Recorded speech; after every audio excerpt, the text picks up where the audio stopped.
नमस्कार दोस्तों, आप सभी का चंद्रप्रकाश प्रजापति यूट्यूब चैनल में स्वागत है। आज के इस वीडियो में हम बात करेंगे 2022 में इंडोर्समेंट फॉर्म किस तरीके से भरना है इंस्पायर स्कॉलरशिप के लिए। फुल डिटेल्स वीडियो रहेगा। अगर आपने अपना इंडोर्समेंट फॉर्म फिल कर दिया है, फॉर्म भी सबमिट कर दिया, फिर भी आपको देखना चाहिए, और अगर आपने नहीं भरा है तो फिर आपको ज़रूर देखना चाहिए। How to fill endorsement form for inspire scholarship in 2022। तो फ्रेंड्स, इस वीडियो को इन तक जरूर देखना। वीडियो पसंद आए वीडियो को लाइक करना, शेयर करना, और चैनल पे न्यू हो चैनल को सब्सक्राइब कर लीजिए। तो आइए फ्रेंड्स, आज का वीडियो स्टार्ट करते हैं। मैं आपसे एक प्रॉमिस करता हूं कि इस वीडियो को देखने के बाद आपके मन में कोई भी डाउट होगा इंडोर्समेंट फॉर्म से रिलेटेड, वो पक्का क्लियर हो जाएगा, 100% क्लियर हो जाएगा। वीडियो थोड़ी सी बड़ी हो सकती है, लेकिन यहाँ पे एवरीथिंग कवर होगा, कुछ भी छूटेगा नहीं। एक एक डाउट यहाँ पे आपके क्लियर हो जाएंगे। तो हम एकदम स्टेप बाय स्टेप यहाँ पे चीज़ों को देखते हैं। तो सबसे पहले हम यहाँ पे बात करते हैं IBR नंबर की।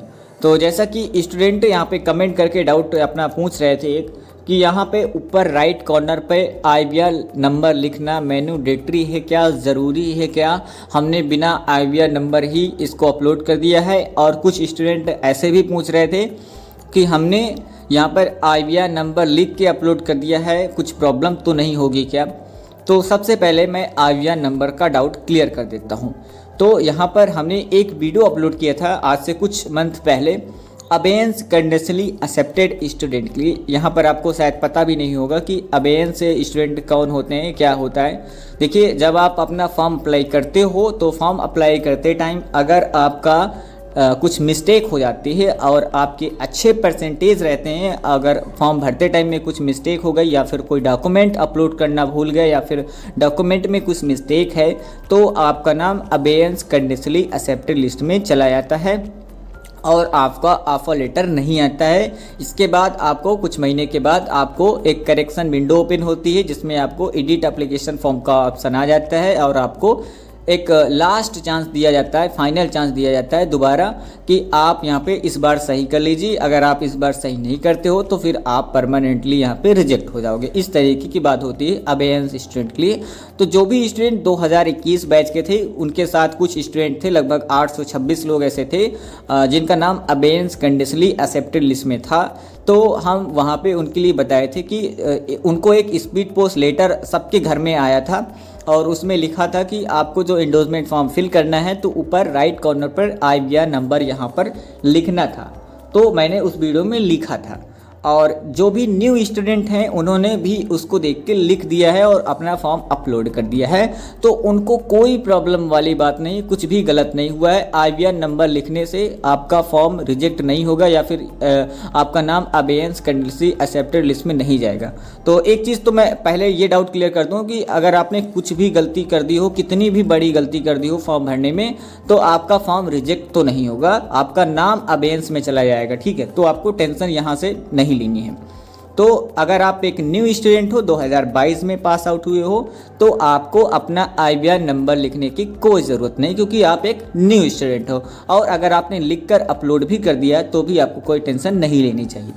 तो ये पहला डाउट हमने क्लियर कर दिया है, और आई थिंक आपको यहाँ पे बहुत ही अच्छे तरीके से समझ में आया होगा। अब हम चलते हैं अपने दूसरे डाउट की ओर। दूसरा डाउट यहाँ पे स्टूडेंट का क्या है, ये जो आप इफेक्टिव फ्रॉम 4/10/2017 देख रहे हो, तो स्टूडेंट के मन में एक क्वेश्चन आता है कि ये कोई पुराना इंडोर्समेंट फॉर्म हम भर रहे हैं क्या, क्योंकि इसमें 4/10/2017 लिखा है, 2022 क्यों नहीं लिखा हुआ है। तो आप इसका मतलब समझिए कि यहाँ पे इफेक्टिव फ्रॉम 4/10/2017 लिखा हुआ है। इसका मतलब ये है कि 4/10/2017 से अभी तक चल रहा है, और अभी ये बंद नहीं हुआ है, और अभी तक इसमें कुछ भी चेंजेस नहीं हुए हैं। तो आप इसको आसानी से इसी को प्रिंट आउट निकलवा के इसको भर सकते हो, कोई प्रॉब्लम नहीं है। और वीडियो के डिस्क्रिप्शन में हम एक ब्लैंक इंडोर्समेंट फॉर्म भी दे देंगे। कुछ स्टूडेंट पूछ रहे थे कि हमें इंडोर्समेंट फॉर्म डाउनलोड करने में प्रॉब्लम आ रही है वेबसाइट से, तो आप हमें इंडोर्समेंट फॉर्म दे दीजिए। तो आप वीडियो के डिस्क्रिप्शन में पूरा वीडियो को देखने के बाद जाना, तो वहाँ पर हमने ब्लैंक फॉर्मेट का इंडोर्समेंट फॉर्म दिया हुआ है, जहाँ से आप उसको प्रिंट आउट निकलवा के उसको भर सकते हो। और अभी कुछ स्टूडेंट कॉलेज वगैरह भी पूछ रहे थे कि जमा करना पड़ता है क्या, सारी चीज़ हम क्लियर करेंगे, बस आप देखते रहिए। थोड़ी सी वीडियो भले ही बड़ी बने, लेकिन यहाँ पे आप फिर दोबारा आपको कभी नहीं देखना पड़ेगा, इंडोर्समेंट फॉर्म से रिलेटेड कोई भी डाउट नहीं रहेगा। अब आती है बात नेम की। तो नेम में स्टूडेंट क्या पूछते हैं कि यहाँ पे स्मॉल लेटर में हमने लिख दिया है, कैपिटल में लिख दिया है, अपलोड कर दिया है, कैसे लिखना है। तो आप नेम को किसी भी तरीके से लिख सकते हो, आप स्मॉल भी लिख सकते हो, कैपिटल भी लिख सकते हो। हमने पुरानी स्टूडेंट का यहाँ पे देखा था इंडोर्समेंट फॉर्म, जिनका एक्सेप्ट हुआ था, जिनका ऑफर लेटर भी आया हुआ है, उन्होंने स्मॉल भी लिखा था, कुछ ने कैपिटल भी लिखा हुआ था। तो जैसा कि हमने सर्वे किया तो उस सर्वे में हमने पाया कि जो स्टूडेंट यहाँ पे अपना नाम ऐसे कर्सिव में बहुत ज़्यादा घसीट कर लिख देते हैं या फिर पढ़ने लायक नहीं रहता है, उसमें ज़्यादा कुछ आंखें गड़ा के देखनी पड़ती हैं, ज़्यादा कुछ दिमाग लगा के जिसमें पढ़ना पड़ता है कि ये वर्ड है, ये ए है, ये जी है, एच है, इस तरीके से पढ़ना पड़ता है। तो उनका नाम वहाँ पे अबेयंस लिस्ट में चला जाता है, क्योंकि उसमें वो लोग लिख देते हैं कि विजिबल नहीं है, इस तरीके से मेंशन करके अबेयंस में नाम चला जाता है। तो इसलिए मैं आपको बस यही बोलता हूँ कि आप जो अपना नेम लिख रहे हो वो एकदम अच्छे तरीके से रीडेबल होना चाहिए, विजिबल होना चाहिए। आप जो पीडीएफ अपलोड कर रहे हो, पीडीएफ को आपको देखना चाहिए, क्योंकि ऐसा भी होता है कई बार कि आपने इंडोर्समेंट फॉर्म तो अच्छा भर दिया, लेकिन जब आप पीडीएफ बनाते हो तो पीडीएफ बहुत ही गंदा बन जाता है या फिर बहुत ही ज़्यादा एकदम ब्लैक एंड वाइट बन जाता है और उसमें कुछ चीज़ें विजिबल नहीं रहती हैं, पढ़ने लायक नहीं आती हैं। तो आपको अपना पीडीएफ ज़रूर देखना चाहिए जो आप अपलोड करने जा रहे हो। और यहाँ पे आपका डाउट यहाँ पे क्लियर हो गया होगा कि नाम आप यहाँ पे कैपिटल स्मॉल कुछ भी लिख सकते हो, चाहे आपका फादर नेम हो या फिर आपका नेम हो, बस विजिबल होना चाहिए, पढ़ने लायक होना चाहिए, रीडेबल होना चाहिए। और एक चीज़ और बताऊँ, यहाँ पे कुछ स्टूडेंट ऐसे भी हैं जो यहाँ पे मिस्टर और मिस लिखा हुआ है, जैसे कि आप देख सकते हो, इसको कट करना भूल गए हैं। जैसे कि मैंने जो कट किया है बहुत ही बड़ा कट कर दिया है, तो आपको इतना बड़ा कट नहीं करना है, छोटा सा एक कट करना है। यहाँ पे जैसे कि मिस को मैंने बड़ा कट कर दिया था, तो आपको छोटा सा ही कट करना है। अगर आप एक लड़के हो तो आपको मिस को कट करना चाहिए। और यहाँ पे जो सन और डॉटर लिखा हुआ है, तो आपको यहाँ पे क्या करना है, इसको डॉटर को कट करना है, ठीक है। लेकिन कुछ स्टूडेंट भूल भी जाते हैं कट करना यहाँ पे सन और डॉटर को, इस तरह की चीज़ें। तो अगर आप इतनी छोटी सी गलती करते हो, जैसे कि आपने यहाँ पे डॉटर को कट कर भूल गए हो, सपोज अगर आप एक लड़की हो और आपने मिस्टर को कट करना भूल गई हो या फिर आपने सन को कट करना भूल गई हो, तो कोई बड़ी बात नहीं है, इससे फॉर्म आपका अबेयंस कंडीशनली एक्सेप्टेड लिस्ट में नहीं जाता है, आसानी से ऑफर लेटर आ जाता है, कोई प्रॉब्लम नहीं होती है। अगर आपके अच्छे परसेंटेज रहते हैं तो ये कोई बड़ी बात नहीं। अब आती है बात जहाँ पे प्रॉब्लम होती है, हम उसकी बात करते हैं। वो ये है कि जहाँ पे कोर्सेज लिखे हुए हैं, तो जो पहला यहाँ पे टिक है वो है बीएससी ऑनर्स स्टूडेंट के लिए। तो ये जो 4 बॉक्स हैं, 4 बॉक्स अलग अलग यहाँ पे हैं। जैसे कि पहला बीएससी ऑनर्स है, दूसरा यहाँ पे बीएससी स्टूडेंट के लिए जो बीएससी कर रहे हैं, और तीसरा है बीएस, और चौथा है इंटीग्रेटेड एमएससी। तो यहाँ पर जो भी स्टूडेंट कुछ भी टिक नहीं करते हैं, सपोज अगर आप बीएससी कर रहे हो तो आपको बीएससी में करना चाहिए टिक। अगर आप भूल जाते हो टिक करना तो आपका ऑफर लेटर नहीं आएगा, आपका नाम अबेयंस लिस्ट में चला जाएगा, ठीक है। ये आप बात समझ लीजिए। दूसरी चीज़, अगर आपने यहाँ पे जो ईयर भरा हुआ है, जैसे कि हमने 2022 लिखा हुआ है, तो जब भी आप अपना बीएससी में एडमिशन जिस भी ईयर से लिखते हो, ईयर ऑफ एडमिशन साफ साफ इसमें लिखा हुआ है, तो आपको अपना ईयर ऑफ एडमिशन लिखना होता है। तो अगर कोई स्टूडेंट यहाँ पे ईयर ऑफ एडमिशन इसको छोड़ दिया है और अपना फॉर्म अपलोड कर दिया है, तो उसका भी ऑफर लेटर नहीं आएगा, उसका नाम भी अबेयंस लिस्ट में चला जाएगा। या फिर यहाँ पे कुछ स्टूडेंट ऐसे भी होंगे जिन्होंने अपना ईयर ऑफ एडमिशन को कुछ इस तरीके से लिखा होगा, मैं आपको दिखा देता हूँ। ऐसे 2022 आगे डैश, फिर इसके बाद 23 लिख दिया होगा, तो उनका ऑफर लेटर आ जाएगा। अगर उनके अच्छे परसेंटेज है, इतने से रिजेक्ट नहीं होगा। अगर आपने 2022-23 लिख दिया है, ये मतलब कोई बड़ी बात नहीं है, ठीक है। इसके बाद आगे बात कर लेते हैं, यहाँ पे टिक करने की बात अभी चल रही है। फॉर बीएससी ऑनर्स, जैसे कि यहाँ पे देख सकते हो, बीएससी ऑनर्स या फिर integrated MSc and BS, please tick only the major subject. जो भी स्टूडेंट बीएससी कर रहे हैं और बीएससी ऑनर्स वाले हैं, तो उनको जो यहाँ पे लिस्ट है सब्जेक्ट की, जैसे कि आप इतनी लिस्ट देख सकते हो, तो इनमें कोई मेजर करना है। जो भी आपकी मेजर सब्जेक्ट है उन्हीं को आपको चूज़ करना है। अगर आपका एक मेजर सब्जेक्ट है तो आप एक भी चूज़ कर सकते हो। सपोज अगर आप बीएससी ऑनर्स स्टूडेंट हो और आपका यहाँ पे मेजर सब्जेक्ट मैथ है, तो आपको मैथ को यहाँ पे चूज़ कर सकते हो। मेरे कुछ जो टिक हैं कुछ ज़्यादा ही बड़े हो गए हैं, तो आप इनमें ध्यान मत देना कि टिक इतने बड़े क्यों हैं। एक छोटा सा टिक लगाना है, जैसे कि यहाँ पे बॉटनी है तो एक छोटा सा टिक लगाना होता है। और इसके आगे यहाँ पे क्या लिखा हुआ है, for BSc general please tick at least 2 subject from the given subject combination.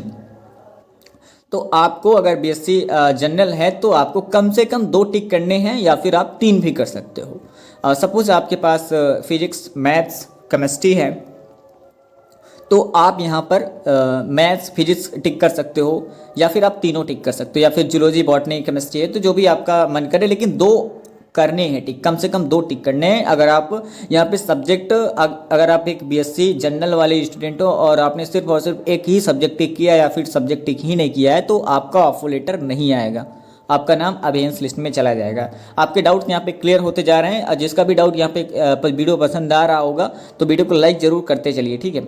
अब आगे बात कर लेते हैं यहाँ पे नेम ऑफ कॉलेज में। तो देखिए, नेम ऑफ कॉलेज में स्टूडेंट को कन्फ्यूज़न होती है यहाँ पर भी कि हम अपना कॉलेज नेम कैपिटल लिखें या फिर स्मॉल लिखें, काफ़ी ज़्यादा कन्फ्यूजन यहाँ पे आती है।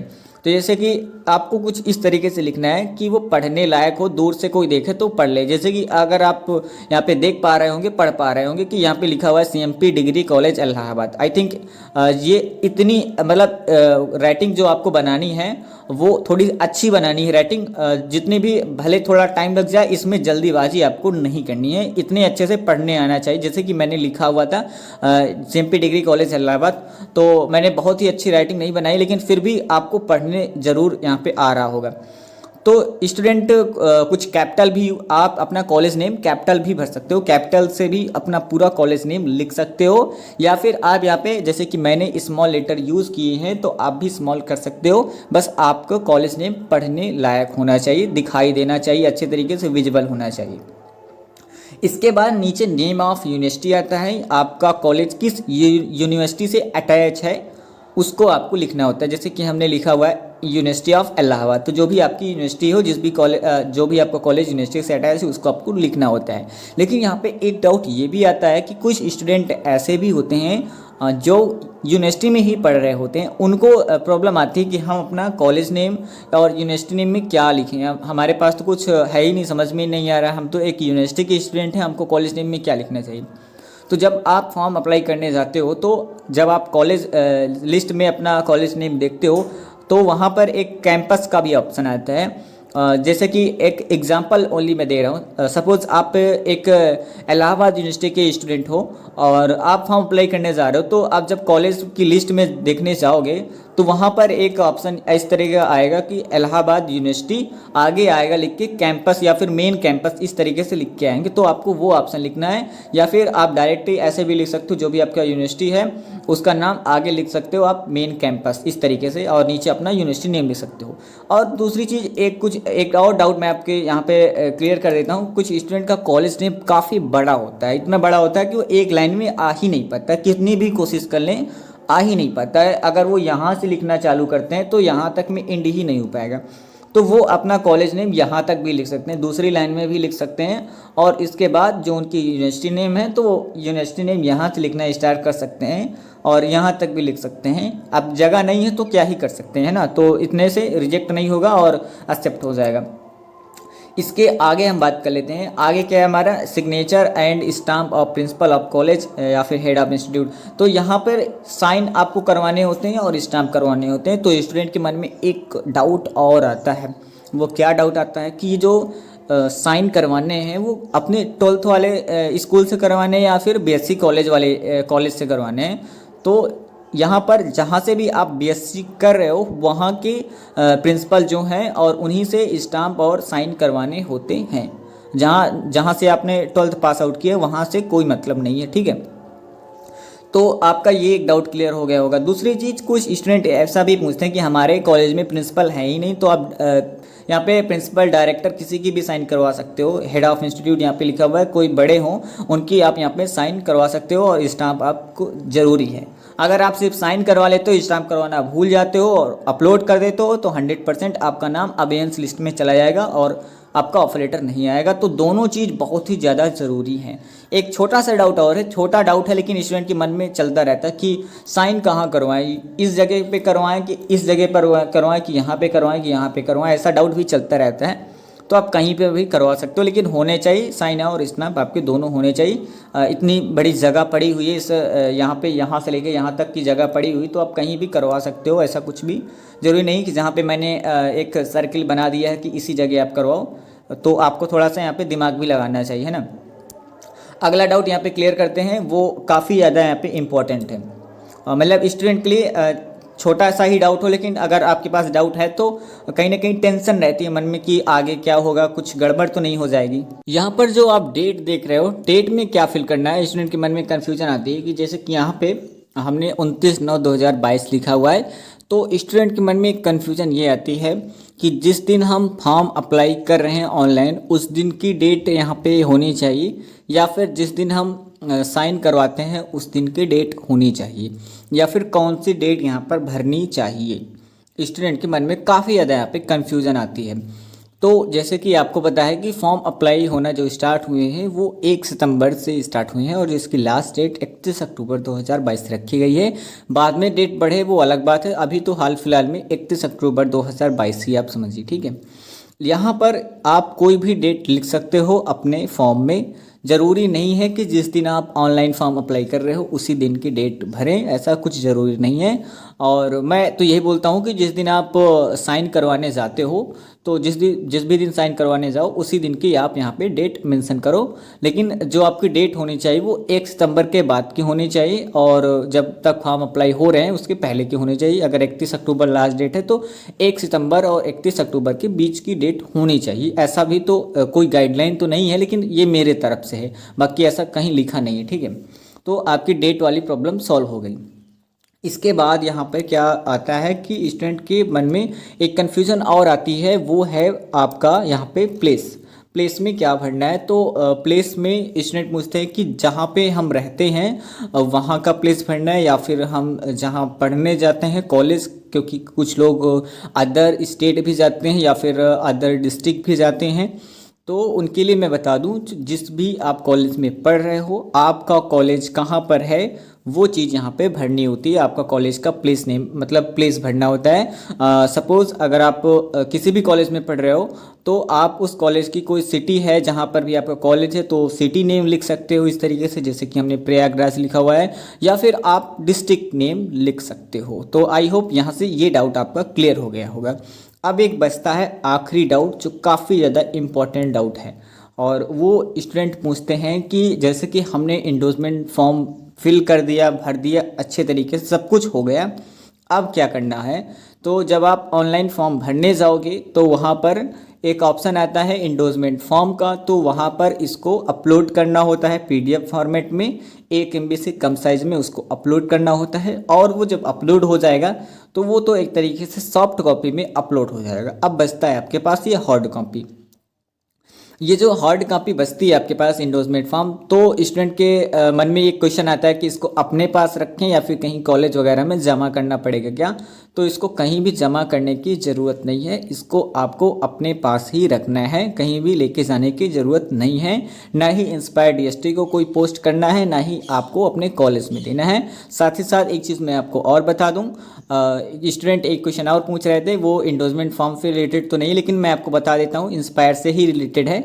ये पूछ रहे थे कि हमने जैसे कि अपना फॉर्म अप्लाई कर दिया, भर दिया, तो जो फाइनल प्रिंट आउट निकलता है और जो हार्ड कॉपी आती है उसको कहीं कॉलेज में देना पड़ेगा क्या, या फिर इंस्पायर DST को बाई पोस्ट करना पड़ेगा क्या। तो वो भी कुछ करने की ज़रूरत नहीं है, सब कुछ टोटली ऑनलाइन ही है, ऑनलाइन ही फॉर्म भरा जाएगा और हार्ड कॉपी जो भी आपकी रहती है आप उसको अपने पास रख सकते हो, और आपको फाइनल प्रिंट आउट अपने पास रखना भी चाहिए। इन फ्यूचर किसी भी प्रकार की कोई प्रॉब्लम आती है तो वो हेल्प करता है। तो यहाँ पे सारी चीज़ें आपकी क्लियर हो गई होंगी। तो लास्ट में आपसे बस एक लाइक चाहिए, और अभी तक आपने चैनल को सब्सक्राइब नहीं किया है तो चैनल को सब्सक्राइब कर लीजिए, आपको आगे भी ऐसी वीडियोस देखने को मिलते रहेंगे। तो फ्रेंड्स मिलते हैं नेक्स्ट वीडियो में।